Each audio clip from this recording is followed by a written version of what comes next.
Good afternoon, everyone. Questions?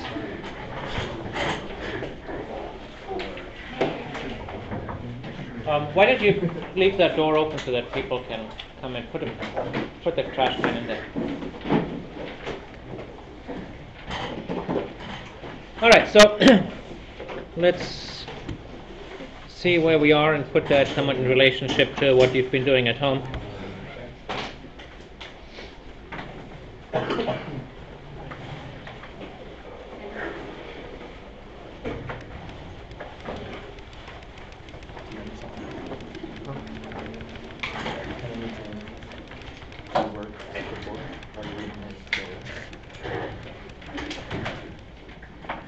All right, so the big thing that we're trying to come to grips with is this concept of objects and classes.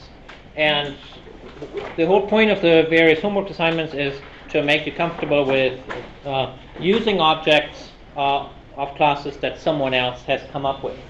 And so I'm trying to assemble as many possible examples of classes and of methods that exist out there in the wild that are easy enough to use. So we've been using. I didn't even plug it in yet, so can't ask for miracles.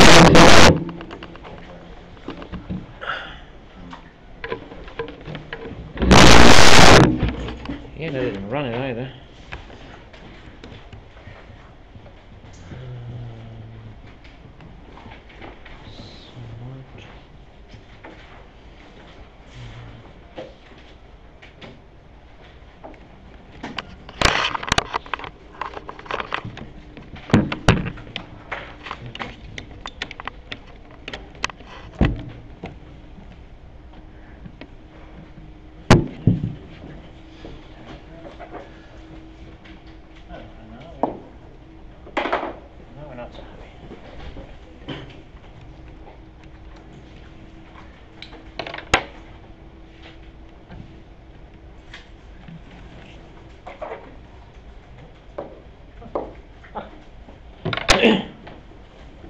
So we've been looking at print stream, string, rectangle,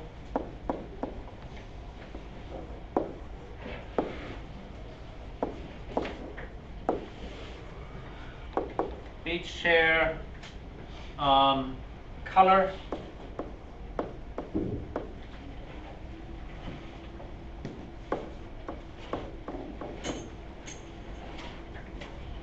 J-frame. So all of these are examples of classes.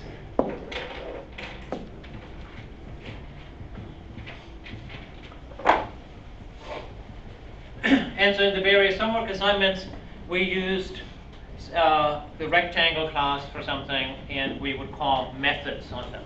So that's the second part of the puzzle, those methods. So let's review what's a class. A class is is something that has objects. So we can have objects of all of these classes, and it describes what's common to those objects. All rectangles have the same behavior. All rectangles can be moved, have a width, have a height, and so on. All beach chairs have the same behavior. They can be moved and they can be turned and so on. So that's what's a class. And so I'm trying to give you as many classes as I can come up with so that you see multiple examples of what this phenomenon is. So in object-oriented programming, what we do is we use classes and make them do some job. And later on, we're going to build our own classes to make them do some kind of job. So the whole idea of the way that we put programs together is to use these classes as the most basic building block. Now that's a little different from the kind of programming that you might have seen in another course. In high school, oftentimes the way the course works is that you manipulate nothing but numbers and maybe strings. And so what we're trying to do is operate on quantities that are at a more advanced level so that we can do more stuff, and like the beach chair. All right, so the next thing is methods. Yeah. So a method is something that you can call on an object. So when I have an object, of that I call box, say. What method can I call on it? Get width. It's a trick question. What method can I call on it? Any method? Whatever's in the class. Yeah, whatever is in the class, because I didn't yet tell you what box is. Maybe it's a string, right? So it depends on what class it is. So let's say it's a rectangle.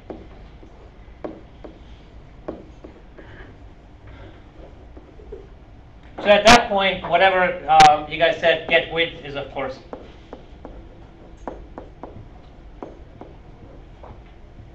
correct. So then I have the parentheses, and inside the parentheses go the parameters.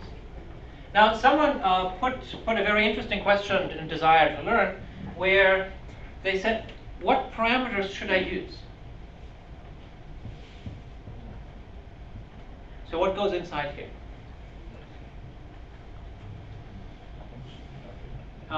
Nothing. Now, that's the right answer. But what that person had done is he or she had put in there 10, 20, 30, 40, or whatever.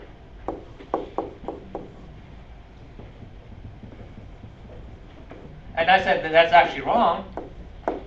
But I can see what the thinking behind it was. The thinking behind it was probably that, well, how is get width going to know how wide that box is? And so it's important that we understand that. And so the way that so the box already remembers what's called its state. So the box remembers where it is and how big it is. And so when we ask it a method, when we ask it how wide are you, we don't have to remind the box anymore about how it was constructed. The box knows. And it's just like when I ask you, are you hungry? You know, and I don't have to give you the answer or anything that contributes to the answer. So you can think of an object as being like a creature. It has a bit of internal memory. Now, when you take the box and you translate it, then it knows that now its x and y coordinates are a little different. It has internal memory that tells it that.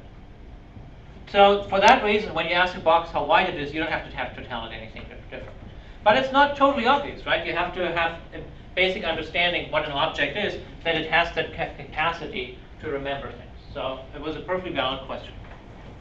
All right, so we have these methods, and so give me a couple of other methods. What else can I do with the box? Get height. Translate. And translate. Yeah, those are the ones that we had used.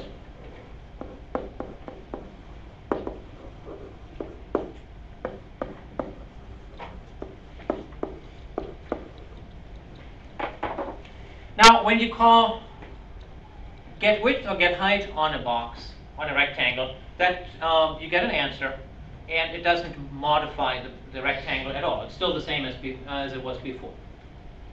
But when you call translate, then there is a difference. Then it changes the object in some way. It just moves the rectangle around. So one calls this kind of method here a mutator. And these methods here are called accessors. An accessor just accesses the information and it doesn't change what's inside the object. A mutator, as the name indicates, modifies it in some way.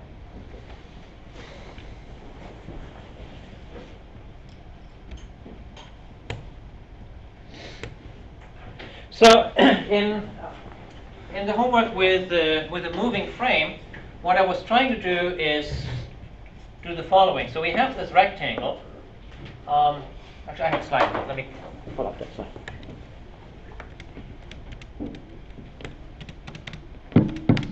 Oh, I'll come back to the strings in a minute.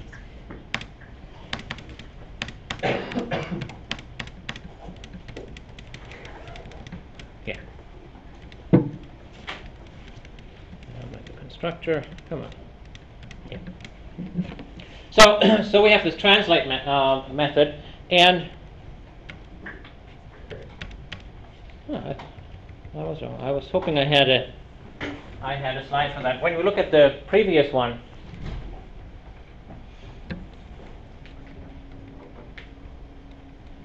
well, we can peek inside one of these. Yeah. So you can see that the rectangle has this internal memory. Here we exposed the internal memory. You can see it. So let me take this one here. Let's say this one was called box 3. Now, nice, draw for me.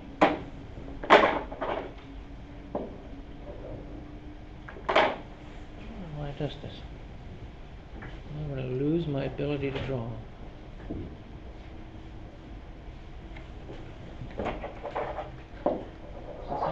Okay, well, to do it the other way. This doesn't draw as well. So if this is box 3, and I call box 3.translate 5100. What happens? Box 3 moves 50 this way and 100 that way. It does kind of. That's our intuition about what does actually go on inside the computer. The X and Y changes. That's exactly right. The X and Y changes. So over here, this one here becomes what? 50. 95, right? Because we're moving it by, and then this one becomes a. And so that's really all that happens. Yeah? Just a quick question. So if you put like a negative number, it would move the opposite direction, right? Well, it'll update the X and Y by that negative increment. Absolutely, yes. But the point that I want to make is that the only thing that changes is these numbers. And so by itself, it doesn't yet mean that we see the rectangle move. So I was trying to give some way for you how you can visualize that. And so one of them was to print out those 4 numbers before and after. That was, I think, in the exercise 2.1, where you call system out print on, and before and after translate, and you see those numbers change. The other one that I was trying is, it actually, it takes a little bit of coding skill that we don't yet have to paint a rectangle. And I'll give you the code for doing the painting, but whenever I put that in the book, there's some instructors who say, oh, that code, that looks so terrible, don't show it to the students. And so when I put together the exercise, I was trying to hunt for a way on how can one show the rectangle move without painting it. And then it occurred to me that there is a pretty simple way of putting up a window, and a window has a rectangular outline. And one can tell the window to assume the shape of any old rectangle. There's a method called for that, and that is frame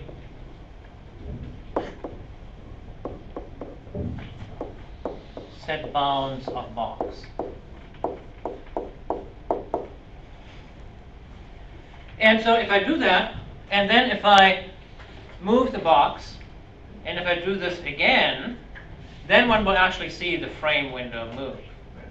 So that was the point of this whole assignment. So then it'll move elsewhere.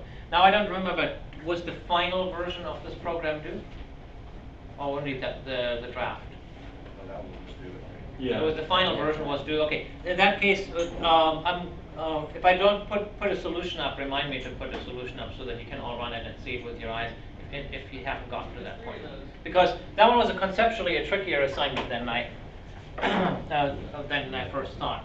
Because you don't really see the rectangle. The rectangle is the outline of the window. All right. Now I want to go back to the strings for a minute, because that again is A, it illustrates method calls, and B, it is something that you'll need for one of the homeworks. So, and the method that I'm interested in looking at is replace, which is here. So let's look at the replace method.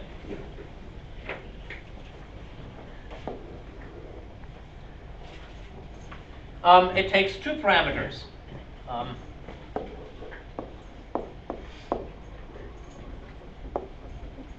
the first one is a string, that's the one that should be replaced, and the second one is the replacement. And then it'll operate on a string. It'll search for all occurrences of this one here, and rip them out and replace it with the other one. So in the example that I had over here, this here was the string Mississippi. So now I call replace on this string that's stored in the variable river. So I have a variable river that references this string here. What happens to the string after I call replace?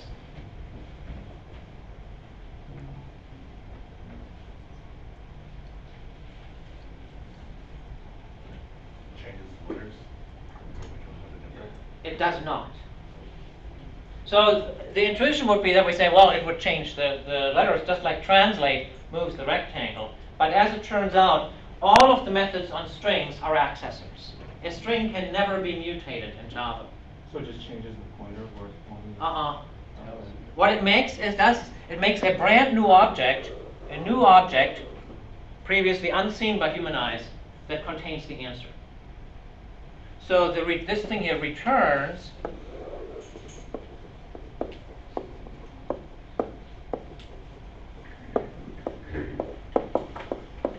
a new object. And so that's a new object. It's again a string. And what does it contain? Missouri, right?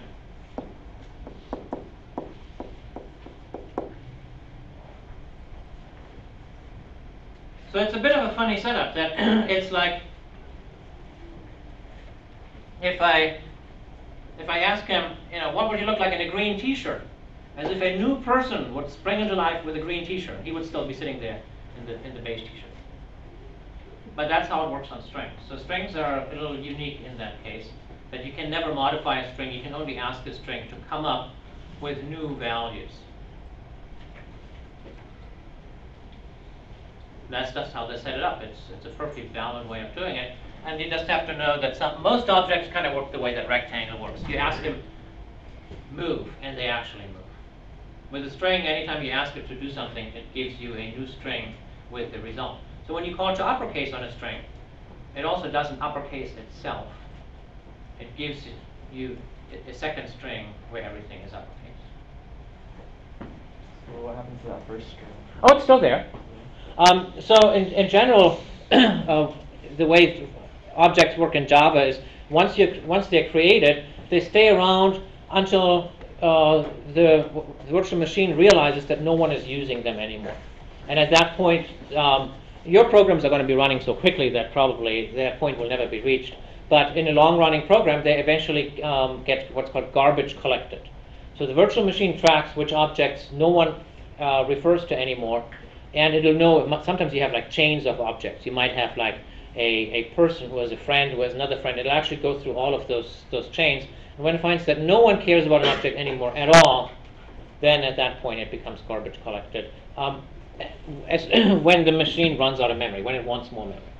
So in this case, the old string is still there. And if I were to say river equals river dot replace whatever, I'll replace all O's with X's because it's shorter. Then I'm now overriding the variable, and that there's no way anymore to reach the old object. Eventually it gets garbage collected. So as programmers, we never really worry about the garbage collection process. It's something that goes on automatically. And so when an object, we just create objects as we need them, and we trust that they go away when memory becomes scarce. Now, there's a homework assignment that asks you to take a message and change like all the E's to 3's and so on.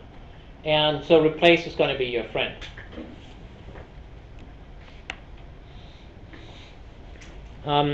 It asks to change all the E's to 3's and all the A's to ampersands, I think, and something else. So how are you going to achieve that? Because replace can only change one thing. How do you change three things?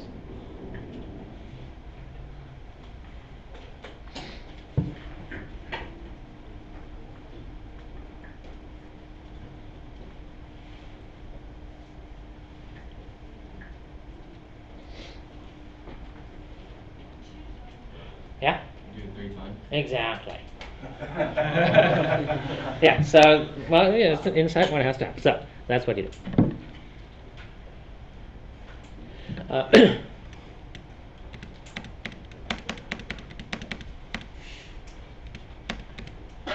Okay, so I want to talk about constructors one more time because that went awfully quick last time when we did this. So, with most objects, you have to construct them in some way. And so the rectangle constructor is very typical. You use the keyword new.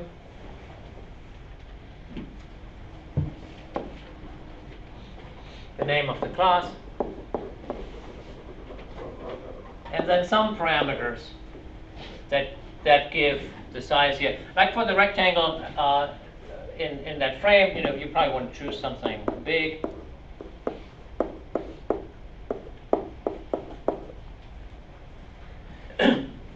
That just gives you the object. Also, that one gives you one of these blobs.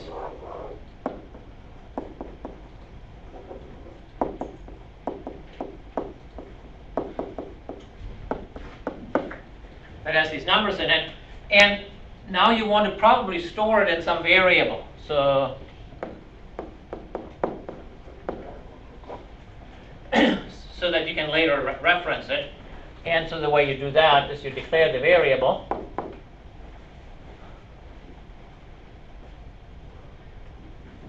Except I also have to declare it, so I have to have a type before it.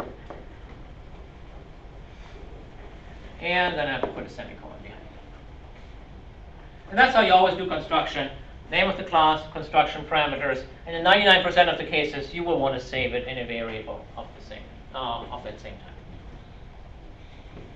type. So with colors, you kind of do the same thing. So you would say color, whatever, new color. Now, how many parameters do you supply? 3. Yeah, with colors it's only 3. So you have to kind of know what the interface for colors is. Colors take a red, green, and blue value. So if you wanted to have like purple, that would be a bunch of red, no green, a bunch of blue, something like that. But you can see it's the same thing. So now when you call C dot, was it brighter? What was it in the exercise? Brighter, darker? Brighter. Brighter?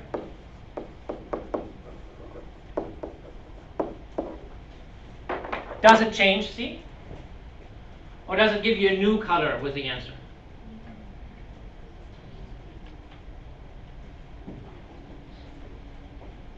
Should be interesting. I actually have no idea, so I'm going to look it up. There's no way one can memorize all of that stuff, so that's why we have the API documentation.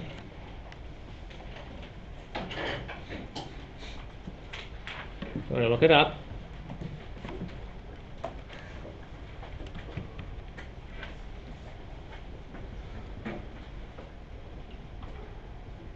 Go away. No, I don't want you. Since you betrayed me. Here, color. And here it is. So we're looking for brighter. Okay, and it does say here in tiny font, creates a new color that is a brighter version of this color. So it makes a new object, and then you have to capture the new object. So you might say something like,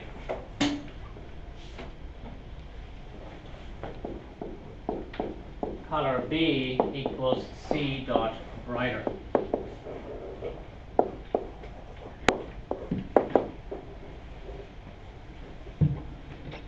And now you've asked C to give you the brighter version of itself, and then you save that in another variable B.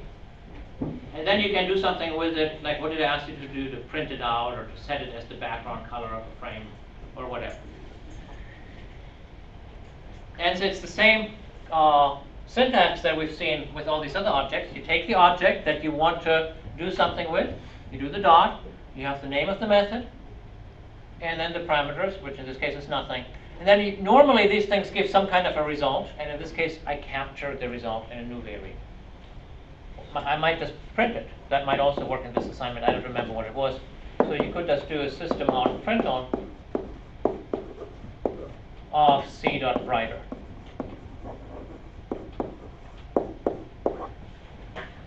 That's more of a throwaway thing. Then it prints it, and then we don't have it again. Then because we didn't remember it in a variable. So if you only need it once for printing, that's fine. If you need it more than once, go and save it in a variable. That's the whole job of having variables, to hang on to stuff more than once. Any questions about any of it? This would be a great time to ask any questions about the homework that might be on your mind.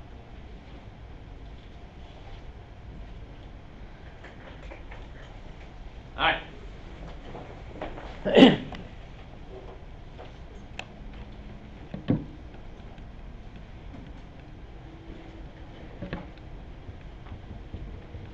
So we just talked about access to immutators. So this API documentation, it's something that you should definitely bookmark, and it might make it makes sense to download it too, just in case the internet is down and you want to do work anyway. And this is something you see. I think this is the second or third time that I've gone through to that, and it's a skill that you definitely want to have. Whenever you want to ask a question about one of these classes, go to the API documentation and just look it up. And yes, I realize there is like 5 million methods that we have no particular interest in using, and so you have to get good at reading kind of selectively. But hey, that's what the internet is all about, so it's really no different. Like for example, it says here, get alpha, and it returns the alpha component in the. What is the alpha component? I have no idea. Unfortunately, well, actually I do, but we don't need it for this assignment. And so one can safely ignore it. You just have to just be willing to do that. But I'll give you one that I have no idea. What does get color space do? I honestly have no idea. I have some vague notion that a color space is something that one uses. No, I didn't want to speculate. It's so vague that I really have no idea. All right, so. All right, and finally, packages. For us right now, packages are just kind of a pain. That they are a method of organizing these various classes. And you notice packages when you try to use rectangle or color, and then the compiler says, I don't know rectangle, or I don't know color. And then what do? You have to import. You have to use import. Yes, your instinct may be say, well, I don't know either, but that doesn't have to. So the answer is you have to use imports, and that's really all you have to know. And so here we import Java AWT rectangle, for example. How do you know what to import? That's again where the API documentation is your friend. So here I'm having the API documentation of color, and let's say I want to use color. Then I have to import, it says up here in tiny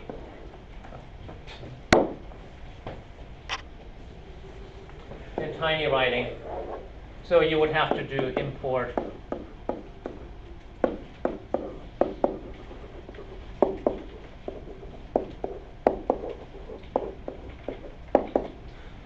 Java AWT. There was one interesting question on Desire to Learn where someone did this.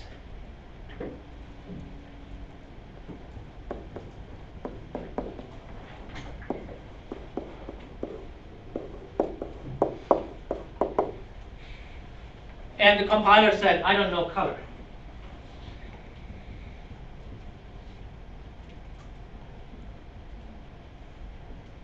And I said, did you import? And the student said, of course I imported. I'm not stupid.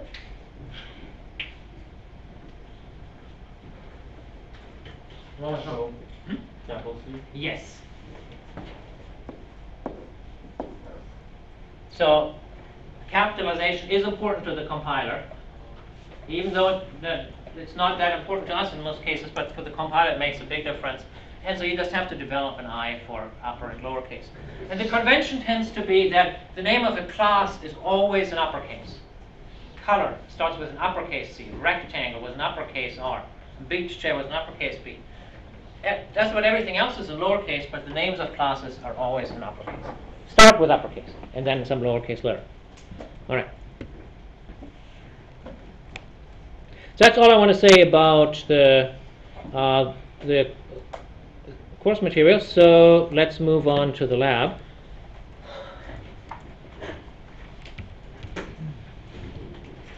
And today we're going to be doing lab 2.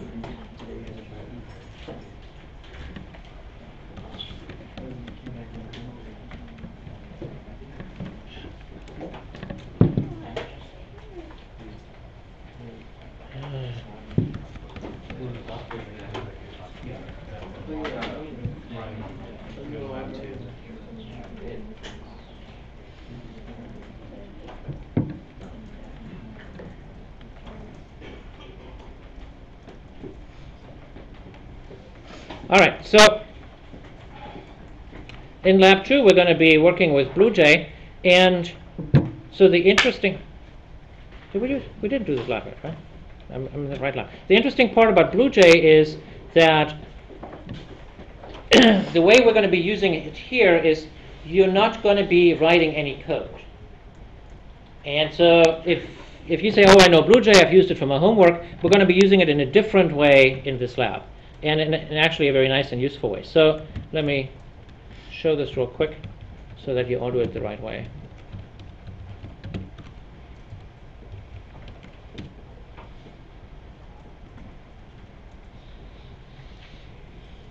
So let's make a new project.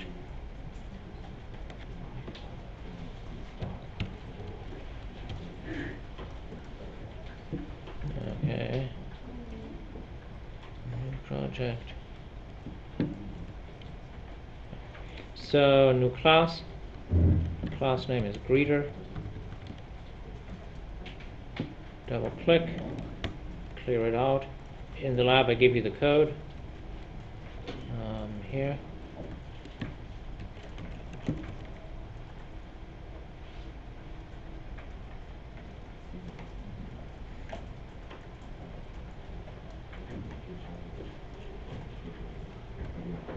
So now I've compiled it, and now when you right-click on it, it gives you all of the constructors that this class has, and you can call the constructor in BlueJ without actually writing the code in Java. You just do it. So we'll make this, and we'll call it, we'll construct it with the string Fred. When you construct it, be sure to put the quotes around the string. So now over here, I get this blob here, and that is what BlueJ gives me as a representation of the object. So I right-click on this guy here, and now I get to see all of the methods that it has. So this particular object here has 2 methods. And I can call it, and I can see the answer right away. And I called hello, and the answer was hello, Fred. Maybe not the most interesting object ever, but there it is. And so the reason they do it like that is that you get the feeling for what an object is. Oh, I can make another one.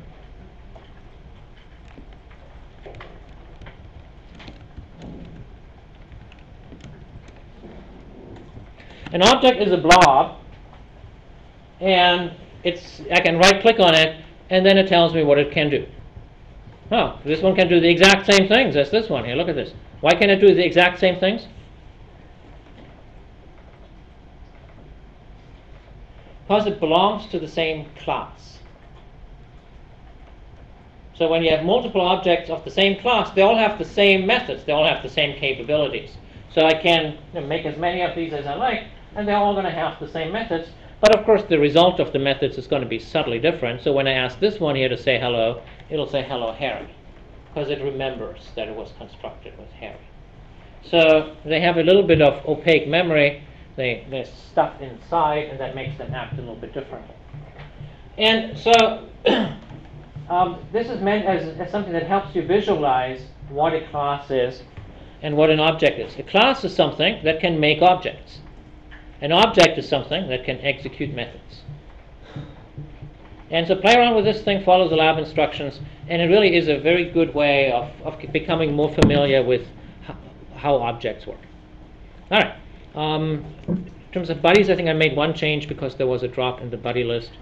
So let me pull that up real quick.